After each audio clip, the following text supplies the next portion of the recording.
बिहारी जय गोपी जन वल्लभ जय गिरिवरधारी जय गोपी जन वल्लभ जय गिरिवरधारी जय राधा माधव जय कुंज बिहारी हरे कृष्ण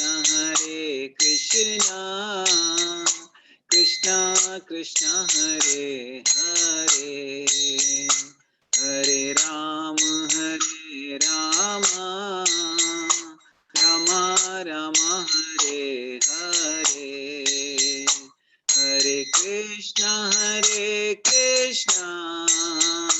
कृष्ण कृष्ण हरे हरे हरे राम राम राम हरे हरे हरे कृष्ण कृष्ण कृष्ण हरे हरे हरे राम राम राम हरे हरे जय राधा माधव जय कुंज बिहारी जय राधा माधव जय कुंज बिहारी जय गोपी जन वल्लभ जय गिरिवरधारी जय गोपी जन वल्लभ जय गिरिवरधारी यशोदानंदन ब्रज जन रंजन यशोदानंदन ब्रज जन रंजन यशोदानंदन ब्रज जन रंजन यशोदानंदन ब्रज जन रंजन यशोदानंदन ब्रज जन रंजन जमुना तीरवनचारी जय कुंज बिहारी जय जमुना तीरवनचारी जय कुंज बिहारी जय राधा माधव जय कुंज बिहारी हरे कृष्ण कृष्ण कृष्ण हरे हरे हरे राम राम हरे हरे। जय श्री श्री राधा माधव की जय, श्रील प्रभुपाद की जय, सब भक्तों की जय, श्री राधा नील माधव की जय। तो भागवतम की जो चर्चा, नारायण नमस्कृत्यं नरं चैवं नरोत्तमं देवीं सरस्वतीं व्यासं ततो जयं उदीरयेत्। शृण्वतां स्वकथा कृष्ण पुण्यश्रवण कीर्तन हृदयन्तस्थो य भद्राणि विधुनोति सहृत्सताम्। नष्टप्रायेषु अभद्रेषु नित्यं भागवत सेवया भगवती उत्तम श्लोके भक्तिर्भवति नैष्टिकी। तदा रजस्तमो भावा कामालोभादयश्च चेतयितैरनाविद्यं स्थितं सत्त्वे प्रसीदति। एवं प्रसन्न मनसो भगवद्भक्तिर्योगतः भगवत्तत्त्वविज्ञानं मुक्तसंगस्य जायते। भिद्यते हृदये ग्रन्थिः क्षीयन्ते सर्वसंशय क्षीयन्ते चास्य छिद्यन्ते सर्वसंशय क्षीयन्ते चास्य कर्माणि दृष्ट्वा एवात्मनीश्वरे। हरे कृष्ण कृष्ण कृष्ण हरे हरे, हरे राम राम राम हरे हरे। मुखम करोति वाचालम पंगुम लंघते गिरिम यत् कृपा तमहम वंदे श्री गुरु दीन तारण। आपका इस सत्र में बहुत बहुत स्वागत है। महाराज की कृपा हुई और आप लोग का आशीर्वाद रहे तो मैं भगवान महाराज के जो भगवत सप्ताह का जो लेक्चर है उसका की शुरुआत मैं करना चाहता हूँ। तो इस लेक्चर में महाराज जी मुख्यतः ये बताना चाहते हैं कि हम किस तरह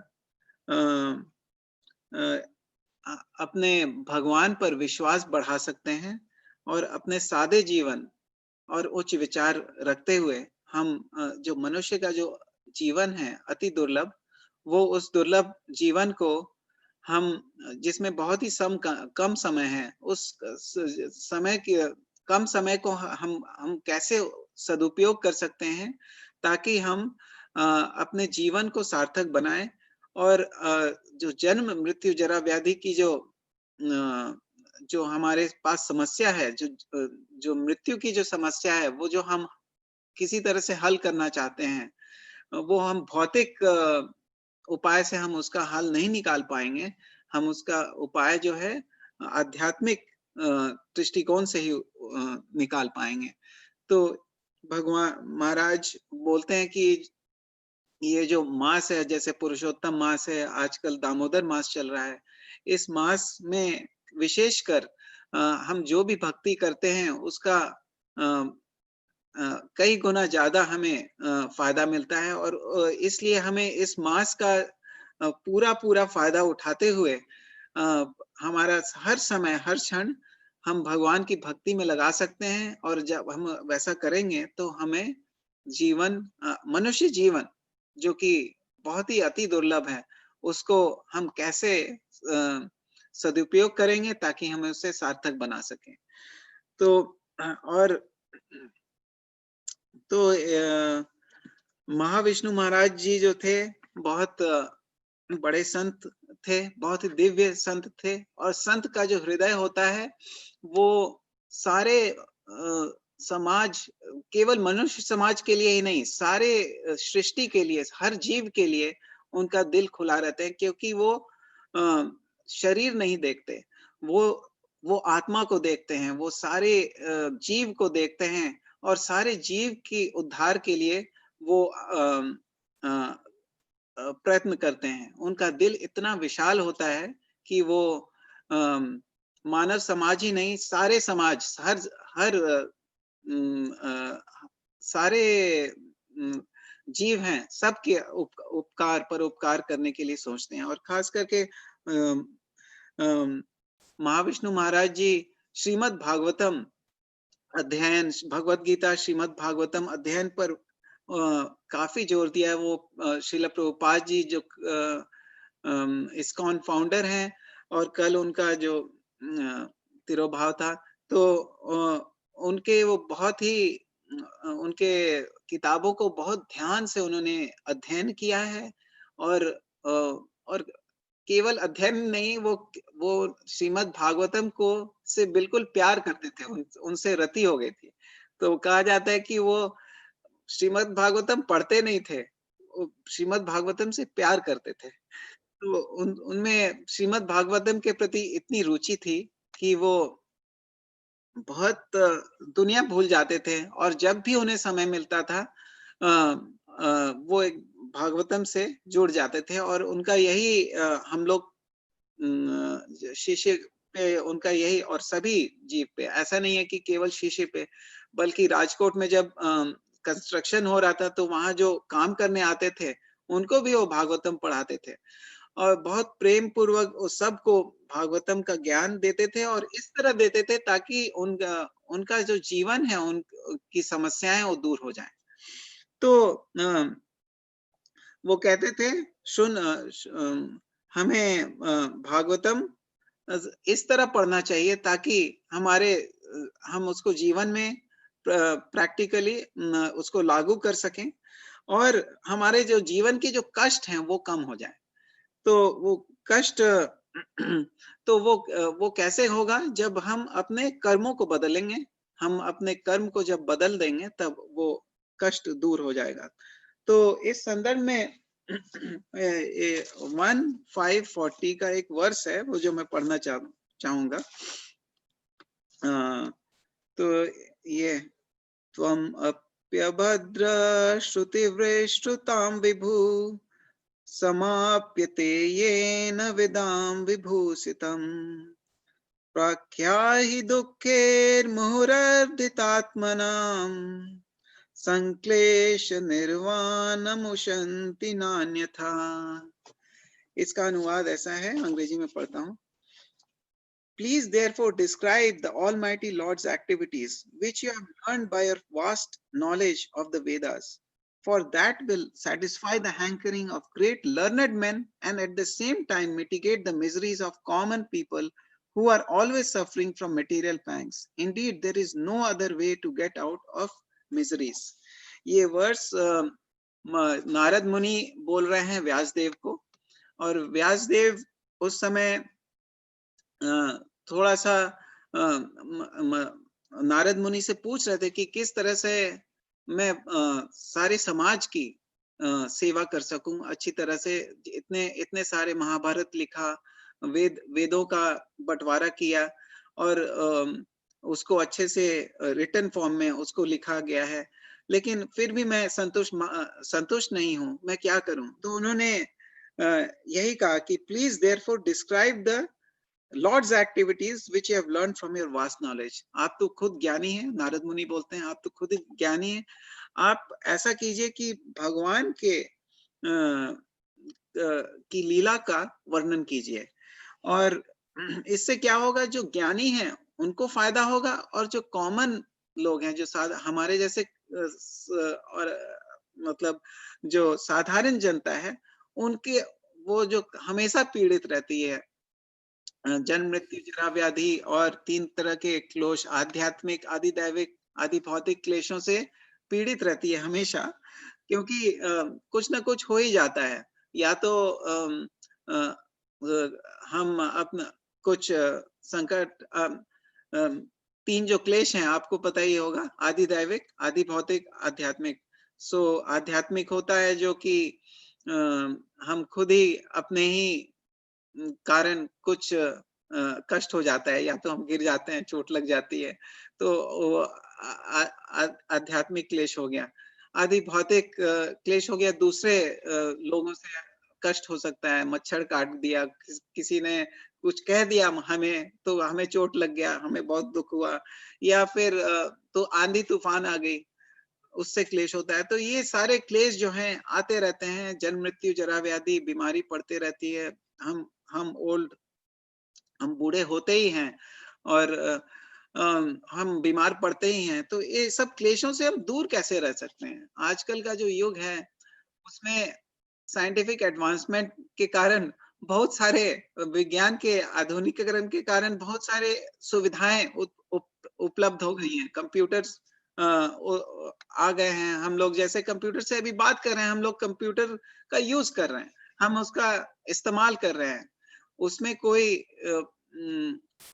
बल्कि भक्ति सिद्धांत सरस्वती महाराज जी ये कहते थे कि अगर हम कोई भी चीज भगवान की सेवा में लगाएं तो वो दिव्य हो जाती है, तो उसमें कोई बुराई नहीं है। लेकिन अगर हम ये भौतिक चीज हम अपने इंद्रियों की तृप्ति में लगाएंगे तो उससे क्या होगा, हम कर्म बंधन में फंस जाएंगे और उससे हमारा कष्ट जो है बढ़ता चला जाएगा। तो हमें कर्म बंधन से अगर निकलना है तो हमें भगवान की गुणगान की लीला को सुनना पड़ेगा।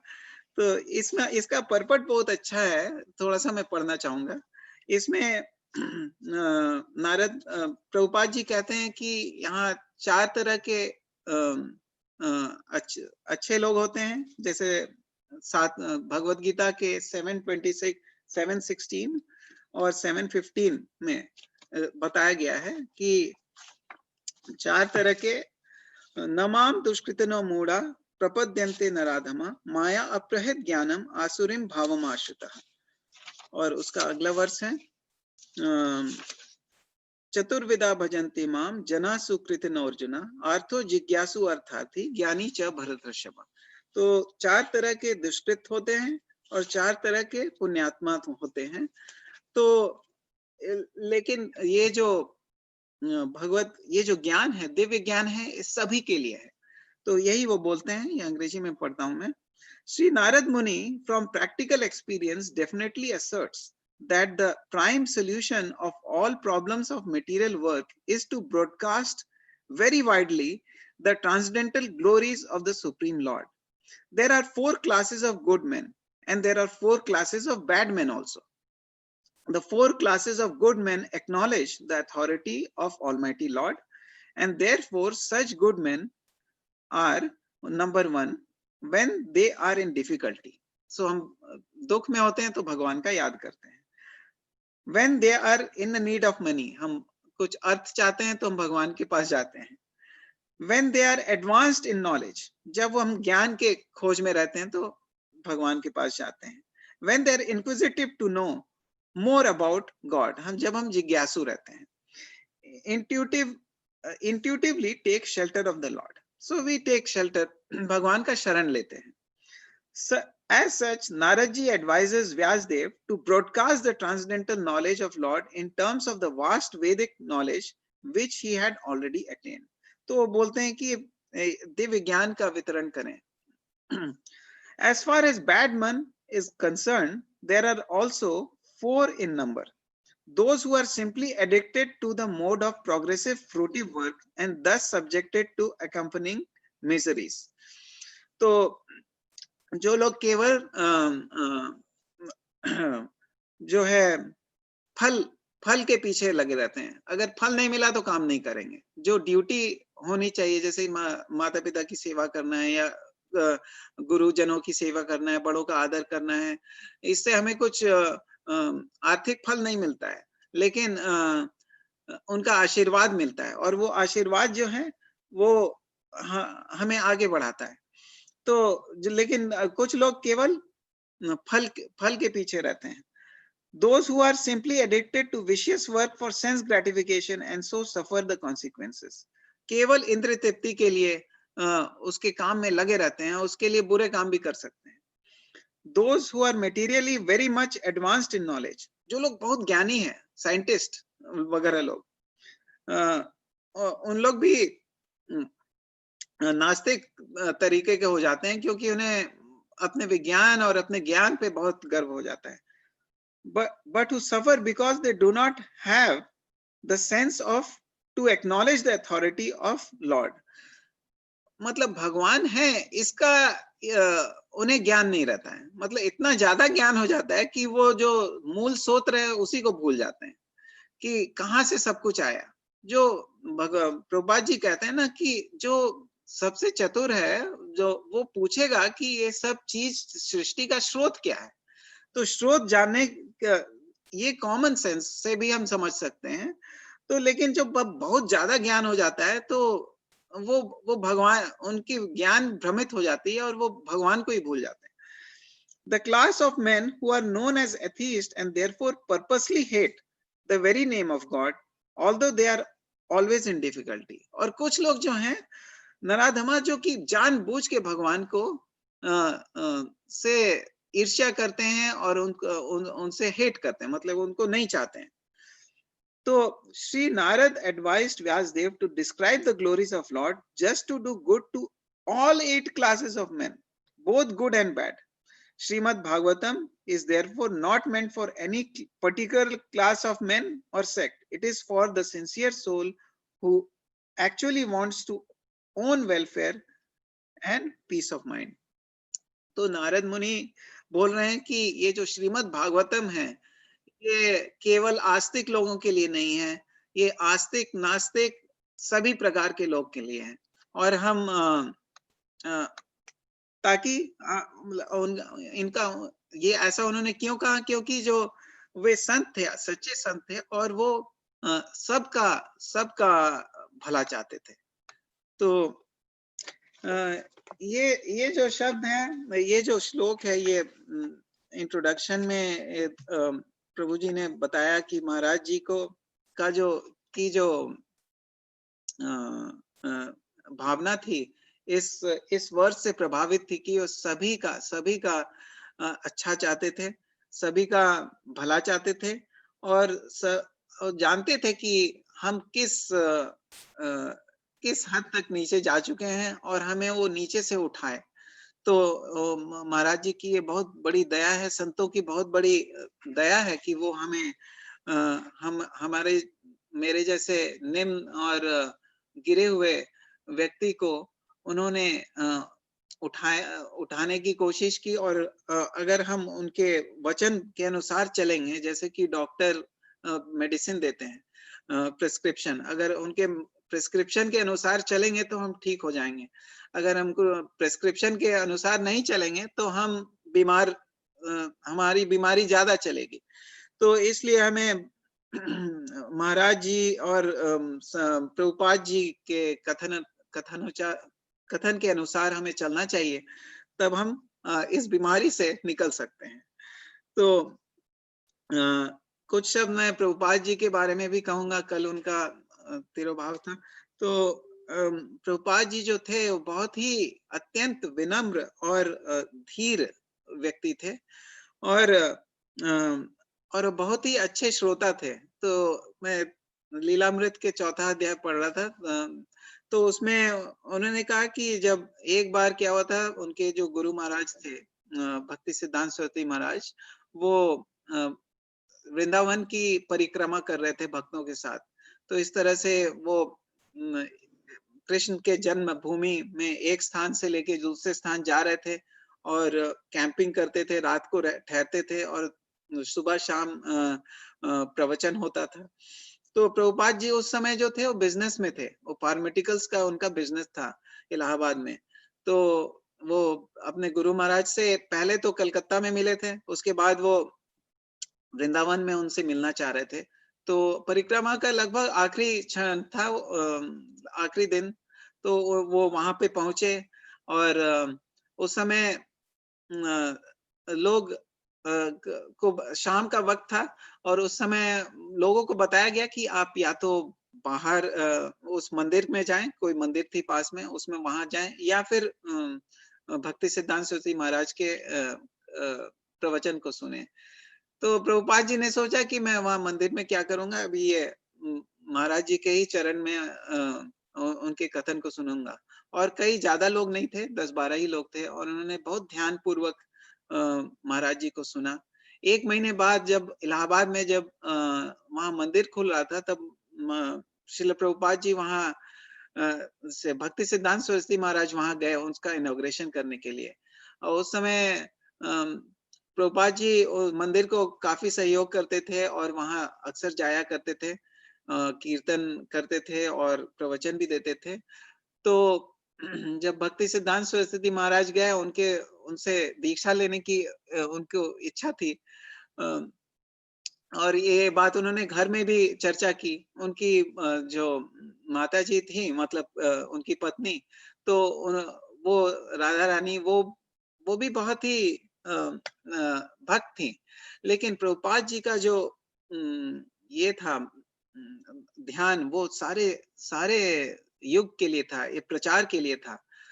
तो खैर वो महाराज जी के पास जब गए तो महाराज जी जो भक्ति सिद्धांत सरस्वती महाराज थे, उन्होंने कहा कि ये बहुत अच्छे श्रोता हैं, मैं इसे अपनाता हूँ। तो उन्होंने फिर अभय चरणारविंद का नाम दिया। उन्होंने उन्हें चरण अरविंद नाम उसमें जोड़ा। उनका अब ऐसे ही नाम था, अभय चरण, और उन्हें अभय चरणारविंद का नाम दिया। बाद में प्रभुपाद जी ने अपने गुरु का को कैसे उनके वचनों का पालन किया और उनके मन में जो था एक ही प्रश्न था। हम जब पढ़ते हैं भागवतम तो हमारे मन में बहुत सारे प्रश्न रहते हैं कि ये कैसे हुआ, वो कैसे हुआ, ये गलत है, वो गलत है, हमारे मन में बहुत शंका रहती है। लेकिन प्रभुपाद जी के मन में एक ही प्रश्न था और वो प्रश्न था, मैं आपकी सेवा कैसे करूं, बस यही था। और भक्ति सिद्धांत सरस्वती महाराज ने उन्हें कहा था कि भक्ति रसामृत सिंधु एक किताब है, उसका अध्ययन करें। तो उन्होंने उसका अध्ययन किया बहुत अच्छे से, और भगवत गीता भागवतम के प्रकांड पंडित थे, और भक्ति सिद्धांत सरस्वती महाराज उन पे बहुत ही कृपा दृष्टि रखते थे, बहुत स्नेह करते थे। भक्ति सिद्धांत सरस्वती महाराज जी का जो वो विख्यात थे, बहुत ही वो ज्ञानी थे, और बहुत ही उन्हें सिम बोला जाता था, सिंह जैसे वो जो निर्विशेषवादी थे, और उनपे वो बहुत कुशलता से उनके सारे वाक्यों का खंडन कर देते थे।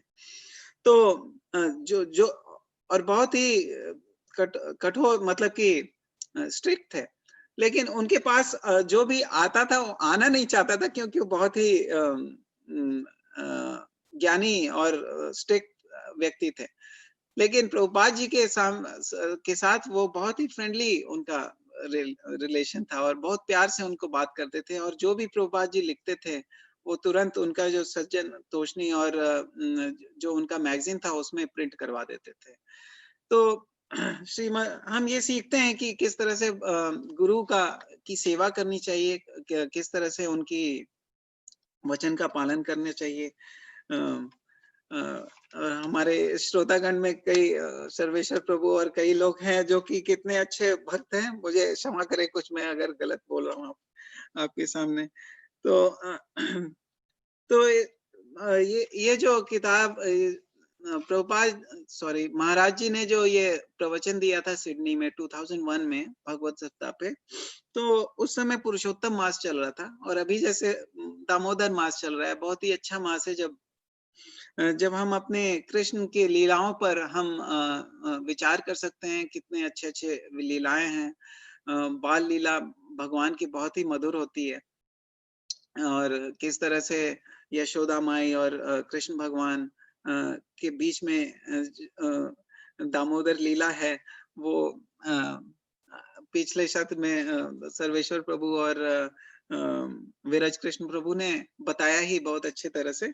तो ये मास है जब हम अपने जो स्वाध्याय है और जप है, इसका हमें व्रत लेना चाहिए ताकि हम इसको ज्यादा कर सके।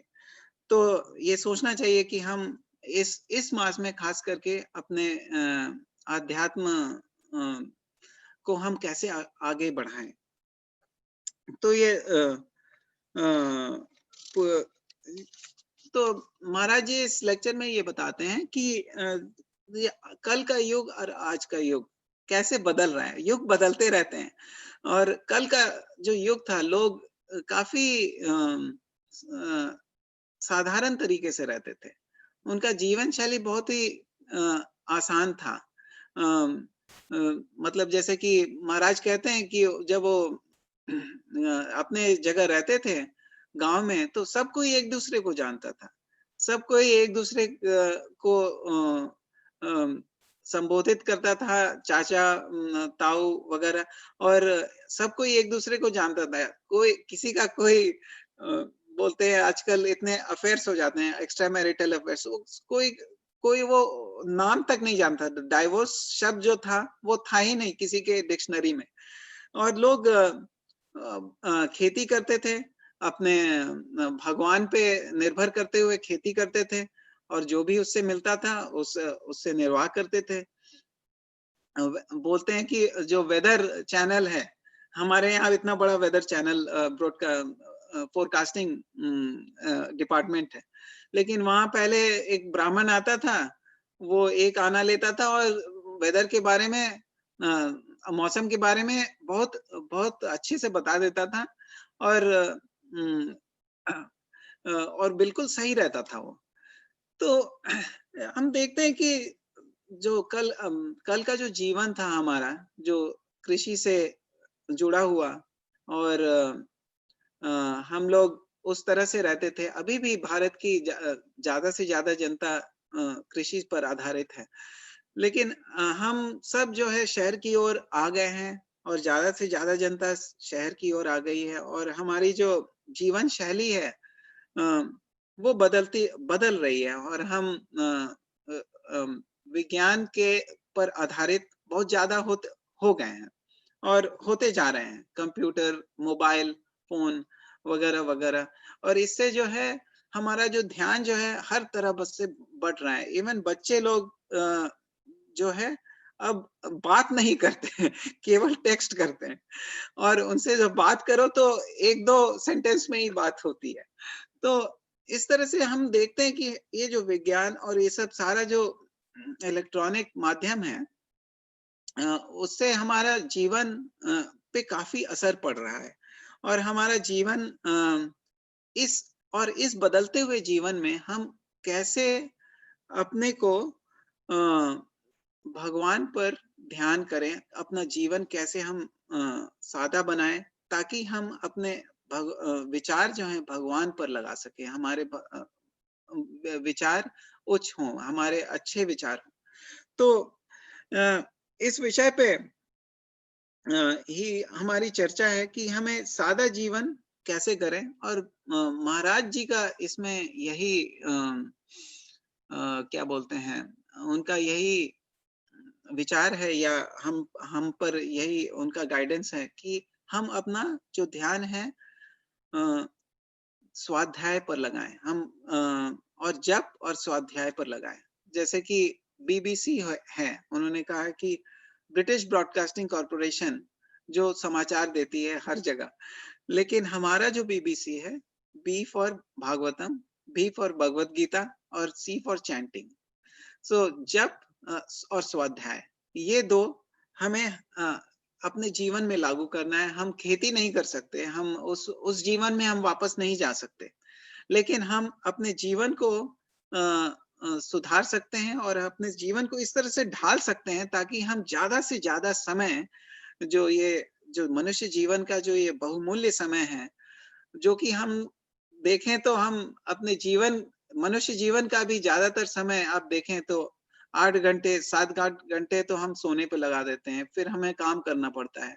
उसके बाद बचे 16 घंटा उसमें खाना पीना और बाकी काम में लगा रहता है, बच जाते हैं केवल 1 2 3 4 घंटे। अगर हम वो 2-4 घंटे भी अगर हम भगवान पे नहीं लगाएंगे तो हमारा जो जीवन है वो व्यर्थ चला जाएगा, जो मनुष्य जीवन है। तो आज का जो युग है, हाँ, जो हमें सादा जीवन लेना है। और महाराज जी कहते हैं कि सबसे पहले तो हमें अपने कपड़े बदलना है, हमें अपना धोती कुर्ता पे उतरना है। जैसे ही हम धोती कुर्ते पे उतरते हैं, हमारा जो है कॉन्शियसनेस जो है वो बदल जाता है। तो हम पैंट शर्ट पहनने के आदी हैं, और वो ठीक है, काम के वक्त अगर हम जाते हैं तो ठीक है, काम पे वक्त जाते हैं। लेकिन भक्ति विनोद ठाकुर जी बोलते हैं वो कब वक्त आएगा जब जो हाई कोर्ट जज है वो तिलक लगा के वर्क पे जाएंगे। और तो हम अ, तो हमारे जो आज के जो लीडर्स हैं, आज के जो नेता लोग हैं, वो कब वैष्णव विचार होगा उनका। तो हमें चाहिए कि हम अपने जीवन को सुधारें, और ताकि जो भी काम करें, हम जहां भी हैं, हम चाहे आप सॉफ्टवेयर इंजीनियर हैं या प्रोफेसर हैं या हाउसवाइफ हैं या बिजनेसमैन हैं, अब जहां भी हैं, अब कुछ ना कुछ हमें व्रत लेना है ताकि हम भगवान का प्रचार कर सकें, भगवान का लोगों को याद दिला सकें भगवान की लीलाओं का, और अपने जीवन को सुधार सकें। तो ये पुरुषोत्तम मास जो है, महाराज कह रहे थे कि ये इतना शुभ क्यों है। वैसे तो जो पुरुषोत्तम मास था वो चंद्र वर्ष और सूर्य वर्ष के अंतर के कारण वो पैदा हुआ। और कहते हैं कि हर एक मास का कोई देवता होता है, लेकिन ये जो अलग से जो पैदा हो गया ये मास, इसका कोई देवता नहीं था। तो ये दुखी रहने लगा, बोला कि मेरा कोई देवता नहीं है, मुझे कोई देखने वाला नहीं है। तो ये बेचारा गया भगवान विष्णु के ही पास गया, बोला कि भगवान मैं आपकी शरण लेता हूँ, आपकी शरण लेता हूँ, आप मुझे कृपा करके स्वीकार कीजिए। तो चूंकि ये जो मास है ये भगवान की शरण लिया, इसलिए ये अति शुभ हो गया। तो इससे हमें ये शिक्षा मिलती है कि हमें भगवान की शरण लेना है। हम भगवान के शरण लेना का मतलब हुआ कि हम उनके कथन के अनुसार चलें। और भगवत गीता में कहा गया कि सर्वधर्मान परित्याज्य माम एकम शरणम व्रज। भगवान की शरण लेना है, और खास करके भगवान का शरण लेना मीन्स भगवान के अनुयायियों को शरण लेना। उनके जो हैं हमारे उनके रिप्रेजेंटेटिव, जैसे कि गुरु महाराज हुए, और श्रील प्रभुपाद हुए, भक्ति सिद्धांत सरस्वती महाराज हुए, गौर किशोर बाबा जी हुए, भक्ति विनोद ठाकुर ले, उनके उनके वचन और उनके पुस्तकों को पढ़ना है, और उस तरह से हम उनको जान सकेंगे, और उनसे उनके पुस्तकों को पढ़ेंगे तो हमें रुचि पैदा होगी, हमें आस्था पैदा होगी, भगवान पे आस्था पैदा होगी। और ये जो महाराज जी कहते हैं कि हमारा जो वैदिक कैलकुलेशन है वो बहुत ही एक्यूरेट है, बहुत साइंटिफिक है।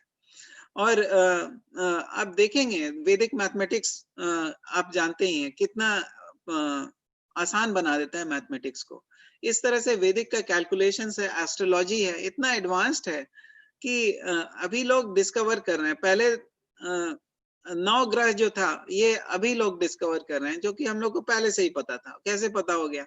क्योंकि उस समय का कैलकुलेशन बहुत अच्छा था। तो ये इससे हमें पता चलता है कि जो हमारा जो शास्त्र है ये भावुकता से नहीं आया है, ये बहुत ही विश्लेषण के साथ आया है, बहुत सोच समझ के आया है, और बहुत ही धीर व्यक्ति ने इसे बहुत ही अच्छे से सोचा है, समझा है, और उसके बाद उन्होंने लिखा है। तो इसलिए हमें पूरा विश्वास होना चाहिए अपने शास्त्रों पर।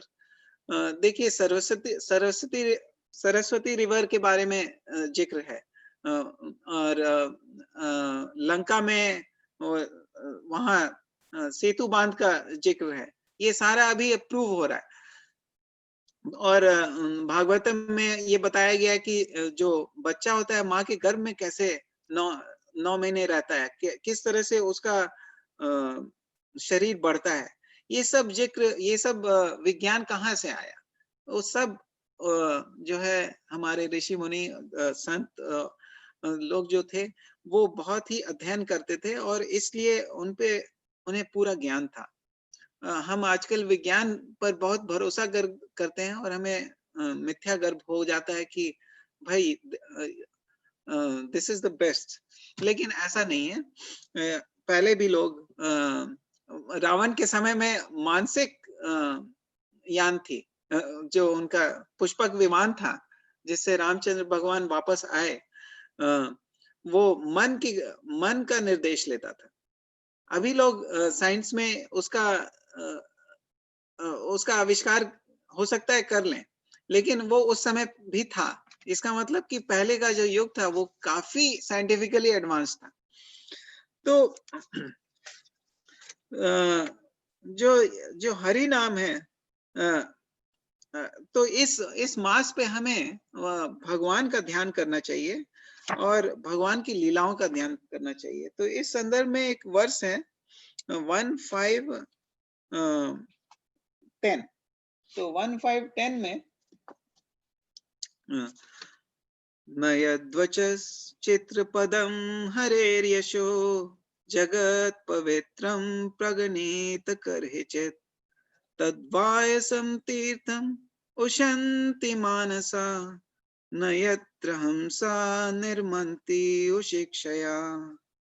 Those words which describe the glories of the Lord, who alone can sanctify the atmosphere of the whole universe, are considered by saintly persons to be like unto the place of pilgrimage for crows. Since the all-perfect persons are inhabitants of the transcendental abode, they do not derive any pleasure there. So, which do not describe the glories of the Lord. तो जहाँ पे भगवान की गुणगान नहीं गाए जाते हैं, भगवान जो भगवत गीता में कहते हैं कि अहम सर्वस्य प्रभुः मत्तः सर्वं प्रवर्तते, और इस तरह से कई वर्ष हैं।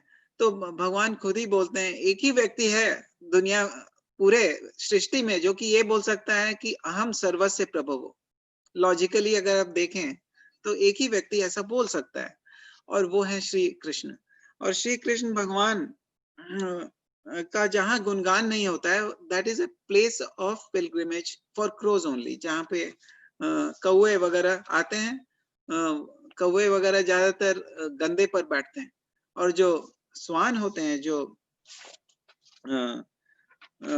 जो हंस होते हैं, वो जो है वो अच्छे जगह में, कमल अच्छे तालाब में वहां जाते हैं। तो तद्वाग विसर्गो जनताग विप्लवो यस्मिन् प्रतिश्लोकमपद्यवति अपि नामानि अनन्तस्य यशोकितानि यत् शृण्वन्ति गायन्ति गृह्णन्ति साधवा।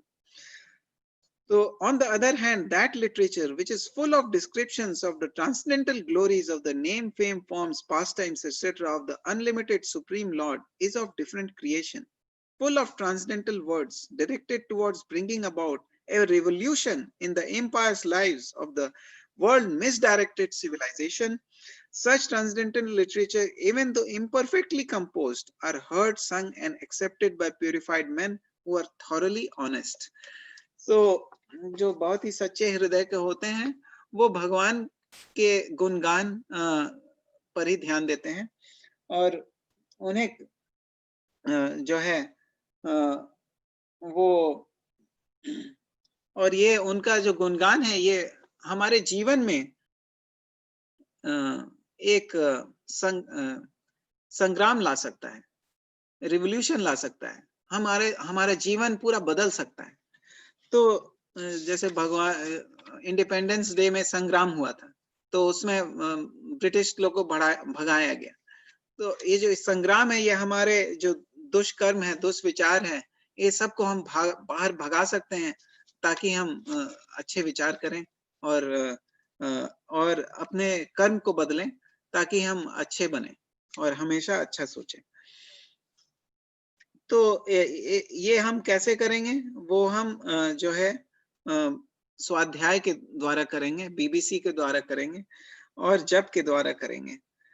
इस विषय में भगवद गीता का 255 भी बहुत, प्रजाहाति यदा कामान सर्वान पात मनोगतान आत्मने आत्मना तुष्टा स्थिता प्रज्ञ स्थितोच्यते। तो जो स्थित प्रज्ञ होते हैं, वो हमेशा भगवान का ध्यान करते हैं, और इसलिए वो स्थित प्रज्ञ रहते हैं। और जितने भी इंद्रिय के द्वारा जितने भी डिजायर्स आते हैं, वो एक समुद्र के समान होते हैं, और वो डिजायर्स आते हैं और चले जाते हैं, उनको फर्क नहीं पड़ता है, क्योंकि वो बहुत ही गहरे विचार से प्रभावित रहते हैं। समुद्र जो बहुत गहरा है, तो क्योंकि उनका विचार बहुत गहरा है, इसलिए वो सामान्य विचार से प्रभावित नहीं होते, विचलित नहीं होते। तो इस संदर्भ में वो राधानाथ महाराज जी एक बहुत अच्छा स्टोरी बता रहे थे कि एक संत, एक बार वो एक यमुना के तट पे जब ध्यान कर रहे थे, और ऊपर एक चील जो है घूम रहा था। उन्हें डर भी लग रहा था, ऐसा नहीं वो चील मुझ पे ही झपट के खा जाए मुझे। तो अचानक क्या हुआ कि वो चील जो है तेजी से आया और पानी में एक मछली को पकड़ के ले गया, तुरंत, बहुत तेजी से। तो वो इस पर वो विचार कर रहे थे बाद में। देखिए, संत हमेशा भगवान का ध्यान करते हैं और अच्छे विचार सोचते हैं। तो उन्होंने ये सोचा कि देखिए, वो जो मछली था, वो अपना जीवन व्यतीत कर रहा था, अपने परिवार वालों से खेल रहा था, हाँ? और कितना उसे लग रहा होगा कि यही जीवन है और ये नित्य है और ये चलता ही रहेगा। लेकिन अचानक वो चील कहीं से तो आया, और चूंकि वो पानी के का जो लेवल था उससे ज्यादा ऊंचा नहीं होगा, गहरा नीचे नहीं होगा, उसने तुरंत उसको पकड़ा और ले गया।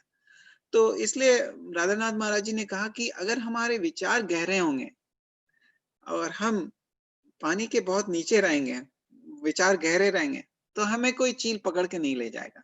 इसलिए हमारे विचारों को बहुत गहरा होना बहुत जरूरी है, ताकि हम जो संसार का जो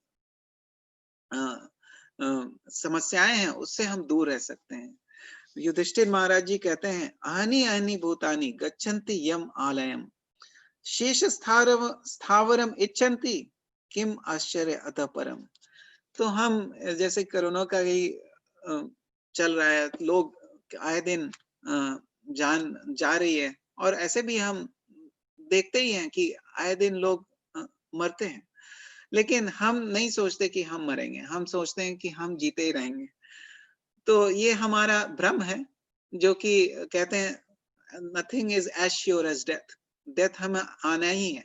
लेकिन वो डेथ हम कैसे अपने मरे, ये हम सीख सकते हैं संतों से। कल श्रील प्रभुपाद जी का तिरोभाव था, तो वो हमें सिखाए कि किस तरह से हमें इस जग से जाना चाहिए। महाराज जी हमें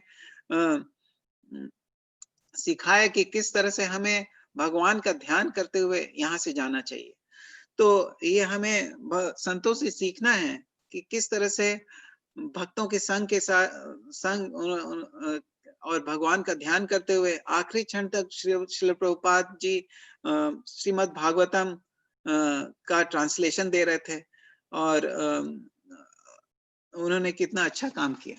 तो इस तरह से मैं देख रहा हूँ कि मेरा समय जो है खत्म हो रहा है, और मुझे लगता है कि तुरंत ही अंत करना चाहिए। तो मैं अभी संक्षेप में बाकी पॉइंट्स कह देता हूँ कि महाराज जी ने कहा कि हम अपना जीवन को सिंपल कैसे बना सकते हैं। तो उन्होंने कहा कि हमें संतोष होना चाहिए। तो उन्होंने श्लोक कहा, संतोष त्रिषु कर्तव्य स्वधारे भोजने धने, संतोष त्रिषु कर्तव्य स्वधारे भोजने धने। इसका मतलब कि हमें जो स्वधारी है, जो वाइफ है, उससे पूर्ण संतोष होना चाहिए, जैसे भी हो हमें पूर्ण संतोष होना चाहिए। और भोजन, जो भी भोजन मिल जाए उससे पूर्ण संतोष होना चाहिए, और धन, जो भी धन मिल जाए उससे पूर्ण तरह संतोष होना चाहिए।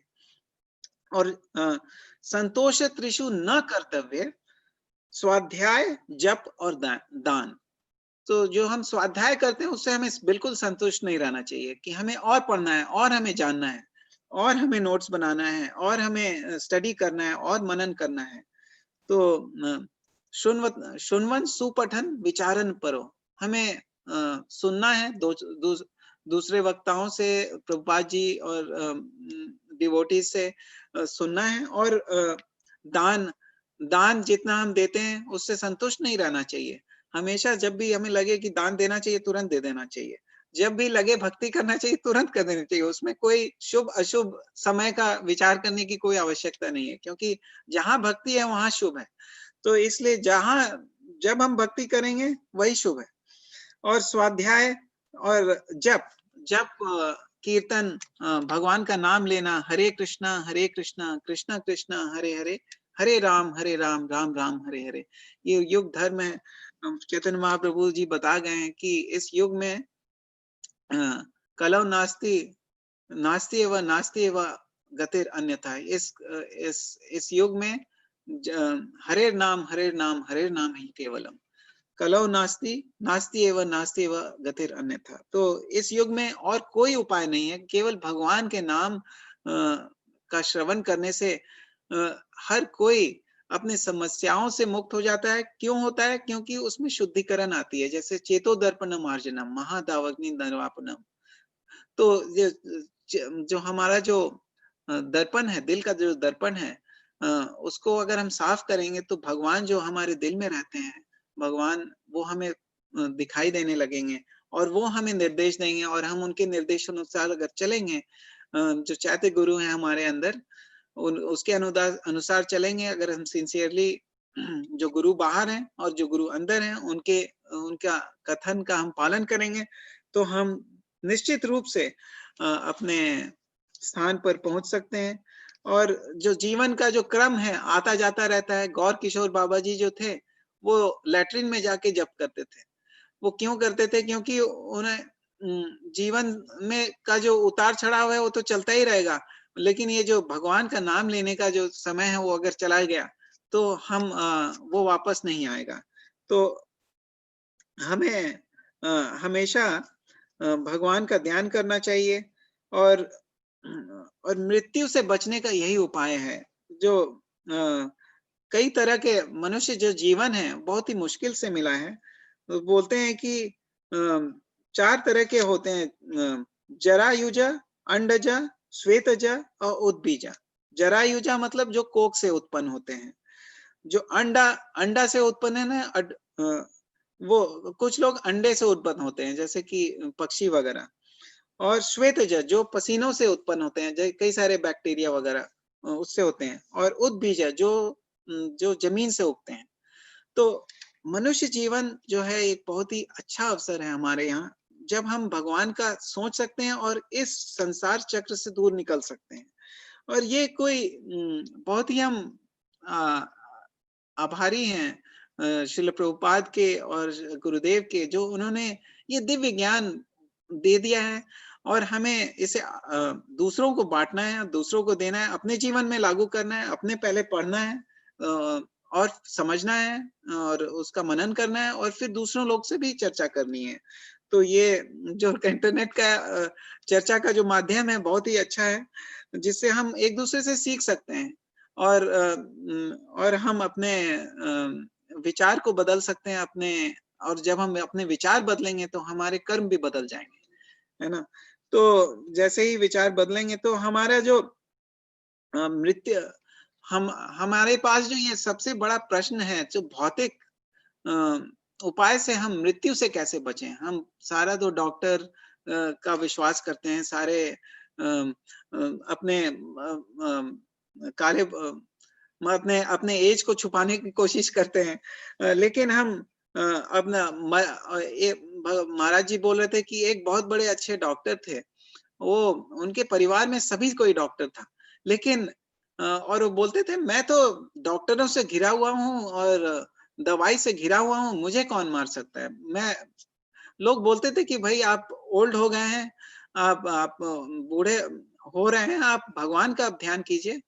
तो बोलते थे कि मेरे पास समय नहीं है और मैं और बहुत थोड़ा गर्व था उन्हें कि मैं इतना बड़ा डॉक्टर हूँ और हमारे परिवार में सभी तो डॉक्टर हैं। लेकिन वो अचानक एक बार कहीं जा रहे थे और बनारस स्टेशन में उन्हें हार्ट अटैक आ गया और वहीं पे उनकी मृत्यु हो गई। तो मृत्यु जो है कभी भी आ सकती है और भौतिक उपाय से हम मृत्यु से नहीं बच सकते। और मृत्यु से बचने का उपाय जो है भगवान ये हमारे हमारे शास्त्रों में छिपा हुआ है। What is the medicine for old age, what is the medicine for जो अगर आप सोचें कि अगर कोई आपको बोले कि हमारे पास मेडिसिन है ताकि आप आपका आपको आप बुढ़ापे से बच जाएंगे या आप मृत्यु से बच जाएंगे, ऐसा प्रिस्क्रिप्शन अगर दे तो आप उसको विश्वास करेंगे। लेकिन आपको आश्चर्य होगा ये जान के कि इस बुढ़ापे और मृत्यु का उपाय हमारे शास्त्रों में छिपा हुआ है और ये हम समझ सकते हैं।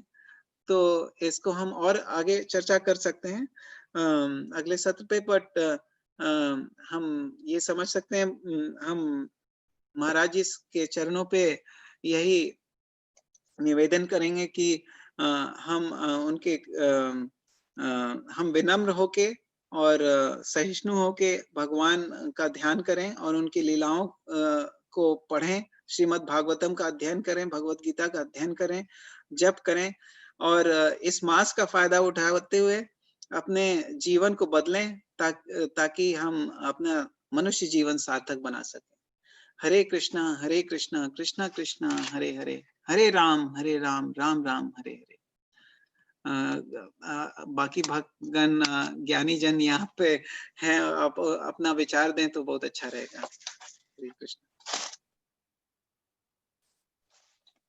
हरे कृष्णा प्रभु, धन्यवाद प्रणाम। धन्यवाद प्रणाम प्रभु। बहुत ही सुंदर समझाया प्रभु आपने। महाराज का लेक्चर से पूरा आपने उनका विवरण किया। महाराज का लेक्चर तो हम सुनते हैं, लेकिन उनसे आपने विवरण करके अच्छे से और उनको अनफोल्ड किया। हम आपके आभारी हैं प्रभु।